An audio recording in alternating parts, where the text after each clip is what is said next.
শবে বরাতের কোনো আমল আছে কিনা, শবে বরাতের রোজা ও নামাজের নিয়ম কি, সবচেয়ে বহুল জিজ্ঞাসিত প্রশ্ন এখনকার। শবে বরাত আসছে, যেটাকে আসলে হাদিসের ভাষ্যে বলা হয়েছে মধ্য শাবানের রাত, শবে বরাত না, এটার হাদিসের ভাষ্যের নাম কি? মধ্য শাবানের রাত।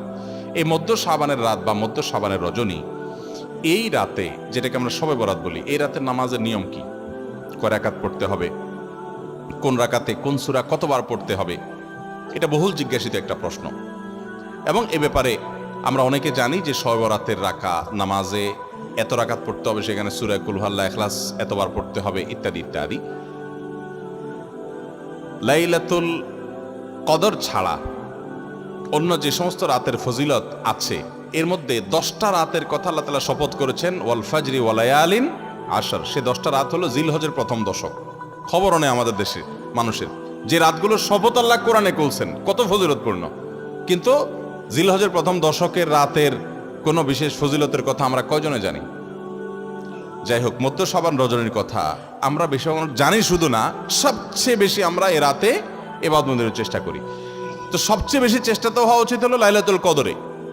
এর পাশাপাশি যদি কেউ মধ্য শাবানের রাতে আল্লাহ তাআলার ক্ষমা লাভের চেষ্টা করে, সেটা দর্শনীয় না, সেটা জায়েজ। এ রাতের এতটুকু ফজিলত অবশ্যই প্রমাণিত যে আল্লাহ রাব্বুল আলামিন এ রাতে হিংসুক ছাড়া, মুশরিক ছাড়া বাকি মানুষগুলোকে সাধারণ ক্ষমা ঘোষণা করেন। অতএব এ রাতের একেবারে কোনোই ফজিলত নেই, ব্যাপারটা সেরকম না। বিভিন্ন হাদিসের আলোকে এটুকু অন্তত সাব্যস্ত হয় যে আল্লাহ তাআলা হিংসুক এবং আপনার মুশরিক ছাড়া, মানুষের পিছিয়ে লাগে শত্রুতা, এই মানুষ ছাড়া বাকি মানুষকে মাফ করে। তাহলে মধ্য শাবানের রাত বা যেটাকে শবে বরাত বলছি আমরা, এই রাতের মূল আমলই হলো, এটাকে কেন্দ্র করে মূল আমলই হলো নিজেকে শিরক এবং হিংসা থেকে পরিচ্ছন্ন করা, সাধারণ ক্ষমার উপযুক্ত করা। এটা হলো মূল আমল, বাস। এর বাইরে আপনি ক্ষমা লাভের জন্য যদি চেষ্টা করেন, সেটা কোনো দর্শনীয় বিষয় নয়। তবে এই রাতকে কেন্দ্র করে বিশেষ ফরম্যাটে নামাজ, রাত জেগে, তারপর বিশেষ ফরম্যাটে ইবাদত, এই সূরা এতবার, এই নামাজ এত রাকাত, এরকম কোনো কথা কোরআন হাদিসে বর্ণিত হয়নি। এগুলো আমরা মনগড়া বানিয়ে নিয়েছি। এবং যদি এরকম কোনো ফরম্যাট আমরা ঠিক করে নিয়ে সেভাবে ইবাদত করাটাকে আমরা এ রাতের আমল, শরিয়া সিদ্ধ আমল মনে করি বা সুন্নাহ আমল মনে করি বা কোন হাদিস নির্দিষ্ট আমল মনে করি, তাহলে বেদাতে পর্যবসিত হবে। অতএব বাড়াবাড়ি এবং ছাড়াছাড়ি এই দুইটি আমাদেরকে পরিহার করতে হবে। যতটুকু আছে ততটুকু আমরা আমল করব এবং এসে আমল অনুযায়ী আমরা চলার চেষ্টা করব। শবে বরাতে সবচেয়ে বেশি মানুষ মসজিদে কেন ভিড় জমায় বলেন তো? শবে কদর বেশি ফজিলতপূর্ণ না এই রাত? শবে কদর কোনো তুলনা আছে শবে কদরের সাথে কোনোটার? কিন্তু শবে কদরে কি এত মানুষ ইবাদত বন্দেগী করার চেষ্টা করে শবে বরাতে যত করে? কারণ কি? মিষ্টির জন্য বলে, খারাপ বলেন নাই। আমি ছোট থাকতে যখন মাদ্রাসায় পড়ি, লজিংয়ে ছিলাম এক বাড়িতে, আমার মনে আছে এক মসজিদে সারা রাত শবে বরাতে এরকম দোয়া দরুদ হয়েছে। এবার শেষে মিষ্টি বিতরণ হচ্ছে, জিলাপি দিতে আর কি, তখন তো জিলাপি দেওয়া হচ্ছে।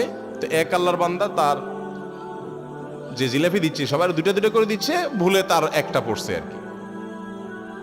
পরে সেই জিলাপিটি নিয়ে এসে বাইরে ওই মুয়াজ্জিন বেচারার 14 গোষ্ঠী গালিগালাজ করতে করতে বলতেছে যে সারা রাত বেটা সবচেয়ে বেশি কানলাম আমি, আর দিছে আমার একটা। আল্লাহর কাছে এই নসিব চাই এই একটা জিলাপি নিয়ে পাইলাম। সে কানতে কানতে মুয়াজ্জিনকে গালিগালাজ করতে করতে যাচ্ছে। আমার ছোটবেলার ঘটনা। যাই হোক, তো মিষ্টির জন্য যায় না, এটা পুরোপুরি সঠিক না।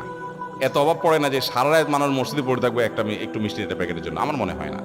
আমার যেটা মনে হয়, সবচেয়ে বেশি মানুষ এ রাতে ইবাদত বন্দেগীর চেষ্টা করে, কারণ মানুষ মনে করে এ রাতে ভাগ্য নির্ধারণ হয়। অতএব এক রাতে ইবাদত বন্দেগী করে যদি সারা বছরেরটা ফাইনাল করে ফেলতে পারি, মন্দ কি? এই হলো মূল কাহিনী। আল্লাহ তাআলা আমাদেরকে বিশুদ্ধ পদ্ধতিতে ইবাদত বন্দেগী করার তৌফিক দান করুন।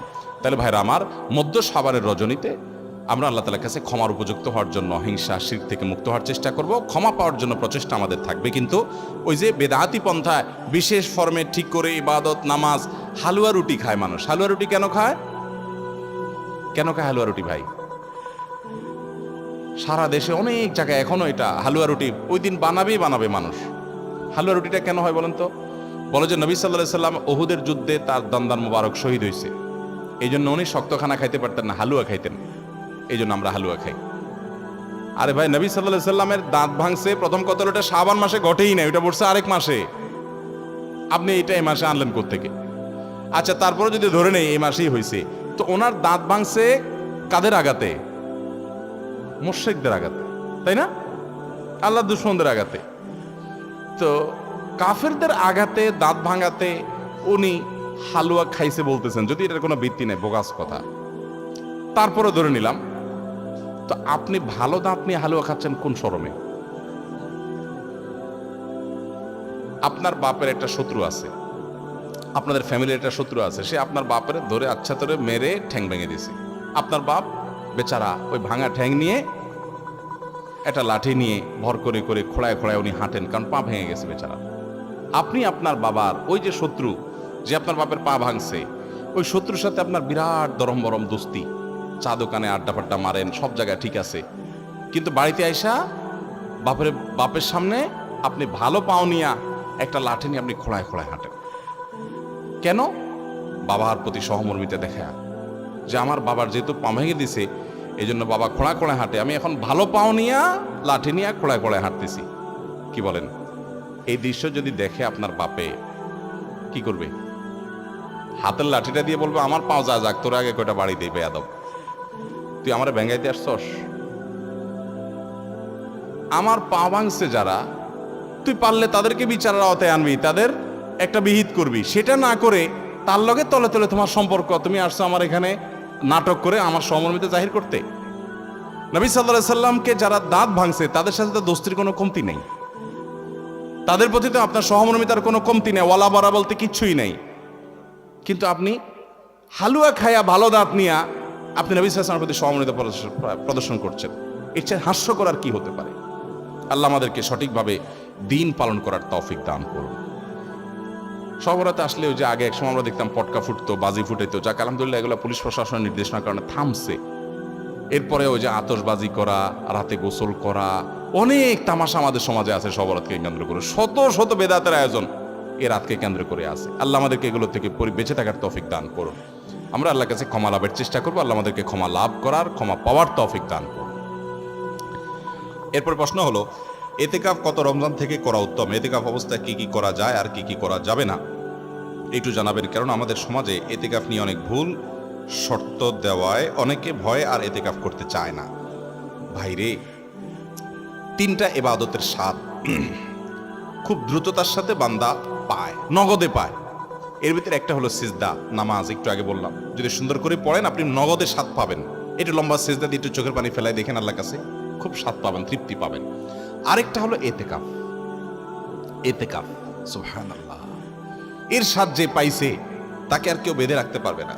আমার বুঝজ্ঞান হয়েছে থেকে আমার আব্বা জান রহমতুল্লাহ আলাইকে আমি দেখেছি, আব্বা রমজানে সবসময় এতেকাফ করতেন।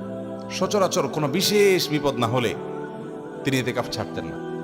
আব্বা জান রহমতুল্লাহ আলাই গত আগস্ট মাসের 18 তারিখে দুনিয়া থেকে চলে গেলেন।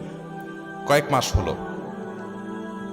গত রমজানে আল্লাহর বান্দা ক্যান্সারে আক্রান্ত, গ্রামের বাড়ি পাঠাইছি আমি, ডাক্তার বলছে অবস্থা ভালো না, লক্ষণ ভালো না, একটু গ্রাম থেকে ঘুরে আসুক। আমি গ্রামে পাঠাইছি, উনি গিয়ে মসজিদে এতেকাফ বসে গেছে এবং শেষ দশক পুরাটা মসজিদে এতেকাফ করলেন। মারাত্মক ব্যথা, ক্যান্সারের পেইন। আমি বলছি কিভাবে এতেকাফ বসছে উনি? আমা বলে যে উনি এতেকাফ বসছে, উনি বলে যে আমি ভালো আছি, তোমাদের টেনশন করা লাগবে না, এতেকাফ ছাড়া আমি থাকতে পারবো না। শেষ দশক পুরোটা এতেকাফ করলেন। আজকের এই রমজানে আল্লাহর বান্দা কবরের বাসিন্দা। আমি নিজে আলহামদুলিল্লাহ চেষ্টা করি রমজানে এতেকাফ করার, চেষ্টা করি। খুব বিশেষ অসুবিধা না হলে আমার বুঝজ্ঞান হচ্ছে থেকে আমি চেষ্টা করি আমলটা। অন্য আমল করতে পারি না, এটা ছাড়ার চেষ্টা করি না, মানে এটা ছাড়তে চাই না, চেষ্টা করি এটা করার। এতেকাফের নগদ স্বাদ পাওয়া যায় ভাই, অভূতপূর্ব এক স্বাদ। যারা করেছেন তারা জানেন। আল্লাহর ঘরে একটু বসে যান, বসে ইবাদতবন্দি করেন, আপনার ফিল হবে কি জানেন? ফিল হবে গাঁটটি বসকা নিয়ে আল্লাহর চৌকাঠে এসে পড়ে গেছে, এরকম একটা ফিল হবে, অনুভব হবে, অসম্ভব ভালো লাগা কাজ করবে। বিশেষ করে এই মোবাইল টিপি দুনিয়ার হাজারটা কাজে, ইজি কাজে বিজি থাকার এই সময়ে 10টা দিনের জন্য আপনি নিজেকে বন্দি করে ফেলেন মসজিদে, অন্যরকম একটা স্বাদ পাবেন। আরেকটা ইবাদতের স্বাদ নগদ পাওয়া যায়, অনেক ইবাদতের স্বাদই নগদ পাওয়া যায়। আমি তিনটা আমার অভিজ্ঞতার আলোকে বলছি।